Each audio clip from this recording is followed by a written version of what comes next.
تو حالات ایمان میں جائے۔ برادران ملت، اسلام نے ایک بہترین فرد کی تیاری اور بہترین معاشرے کی تشکیل کا یہ ضابطہ بتایا کہ سب سے پہلے والدین پر یہ ذمہ داری عائد کی کہ وہ اولاد کی تربیت اسلامی نہج پر کریں، ان کے دل و دماغ میں اللہ کی عظمت و جلالت، الوہیت و وحدانیت کی بیج بوئیں اور اس کی آبیاری کرتے رہیں، یہاں تک کہ عمر بڑھنے کے ساتھ ساتھ ایمان کا ایک تناور درخت تیار ہو جائے، عمل کے پھل پکے۔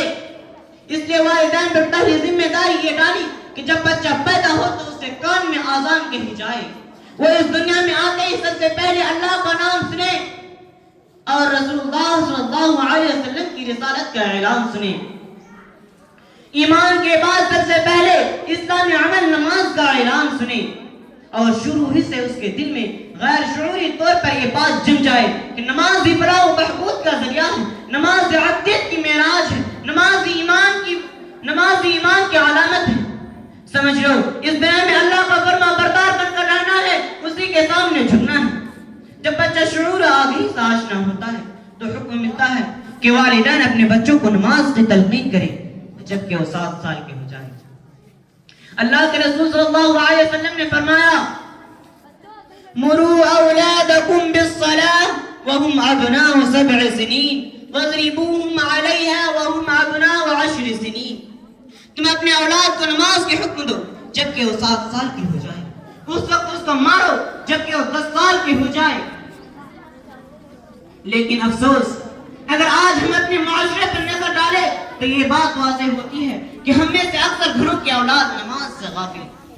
کیا کسی شاعر نے کیا خوب بھی کہا ہے، ڈر مجھے بھی لگتا ہے،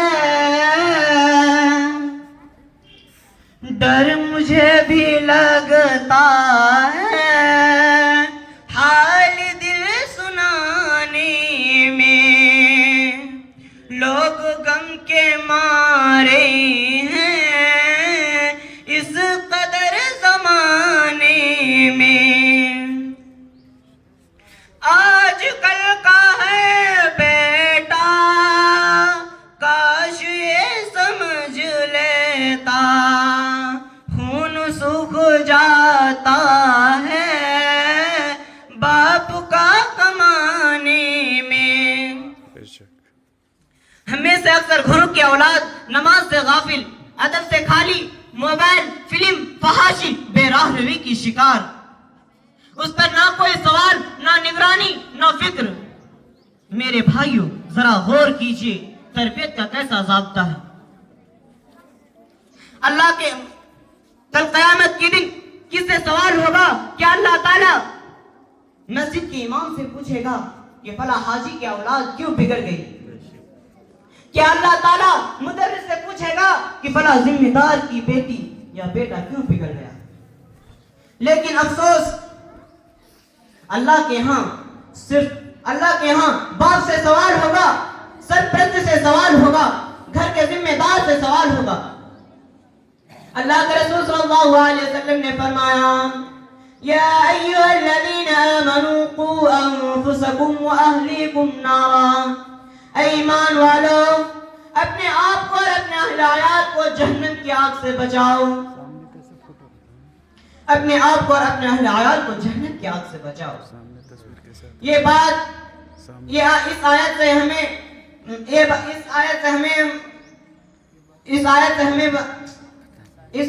پتہ چلتی ہے کہ سب سے پہلی ذمہ داری اپنی ذات اور اپنی اولاد کی تربیت ہے۔ اولاد کی تربیت میں والدین کی کردار سب سے مؤثر کردار ہے۔ والدین وہ پہلا مدرسہ ہے جس میں بچہ ابتدائی باتوں کو سیکھتا ہے۔ وہ اپنے والدین کو جس مسلک پر عمل پیرا پاتا ہے اسی مسلک کو اختیار کر لیتا ہے، وہ اپنے والدین کو جس عقیدہ پر پاتا ہے اسی عقیدہ کو اختیار کرتا ہے۔ یہ عقیدہ و مسلک اس کے دل میں ایسا راسخ ہو جاتا ہے کہ وہ دوسرا طریقہ اختیار کرنے پر تیار نہیں ہوتا۔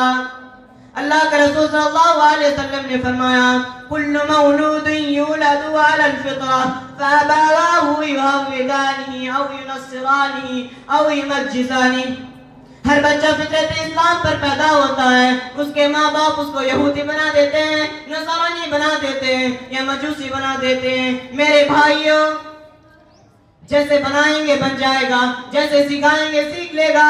لہذا والدین کی ذمہ داری ہے کہ وہ اپنے بچوں کی تربیت میں غفلت نہ کرے، ان کے ہر عمل کو اسلامی عمل بنائے، اسلامی تعلیمات سے آراستہ کرے، زندگی کے اصول آداب سکھائے، کھانے پینے، اٹھنے بیٹھنے، بولنے چلنے، رہنے سہنے، یہاں تک کہ بول و براز کے تمام طریقے بھی سکھائیں، اس لیے کہ اسلام ایک مکمل ضابطۂ حیات ہے۔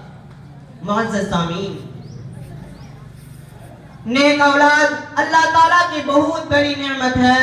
نیک اولاد صدقہ جاریہ ہے، نیک اولاد ملت کی ناز ہے، نیک اولاد صالح معاشرے کی بنیاد ہے، نیک اولاد اسلام کا مقصود ہے۔ اللہ تعالیٰ ہم کو صالح بنائے، والدین کا فرما بردار بنائے اور والدین کو اولاد کی اسلامی تربیت بنائیں۔ آمین۔ وآخر دعوانا ان الحمدللہ رب العالمین۔